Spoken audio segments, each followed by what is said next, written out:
வெற்றிகரமான மனிதர்கள் தொழிலை உருவாக்குவார்கள் என்று சொல்வார்கள். ஆனால் ரத்தன் டாடா ஒரு தேசத்தின் நம்பிக்கையை உருவாக்கினார்.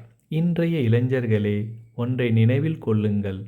அவர் லாபத்தை மட்டும் தேடவில்லை, ஒரு லட்சியத்தை தேடினார். ஒரு சிறந்த அதிகாரியாக இருப்பதை விட ஒரு நல்ல மனிதராக இருப்பதுதான் மிக முக்கியமானது என்பதை அவர் வாழ்க்கை நமக்கு கற்பிக்கிறது. அவர் ஒருமுறை கூறினார், நான் சரியான முடிவுகள் எடுப்பதில் நம்பிக்கை கொண்டவன் அல்ல. நான் ஒரு முடிவை எடுக்கிறேன், பின்னர் அதை சரியானதாக மாற்றுகிறேன். எனவே ரிஸ்க் எடுக்க பயப்படாதீர்கள், தோல்வியைக் கண்டு அஞ்சாதீர்கள். உங்களை தாண்டியும் நிலைத்து நிற்கும் ஒன்றை உருவாக்குங்கள். பணிவாக இருங்கள், அன்பாக இருங்கள். உங்கள் உழைப்பு உங்களை பற்றி பேசட்டும். ரத்தன் டாடாவின் சகாப்தம் முடிவுக்கு வந்திருக்கலாம், ஆனால் அவர் விட்டு சென்ற கொள்கைகள் இப்போது நம் கைகளில் உள்ளன. அறநெறியோடு வழிநடத்துவோம், இதயத்தோடு வழிநடத்துவோம். ஜெய் ஹிந்த்.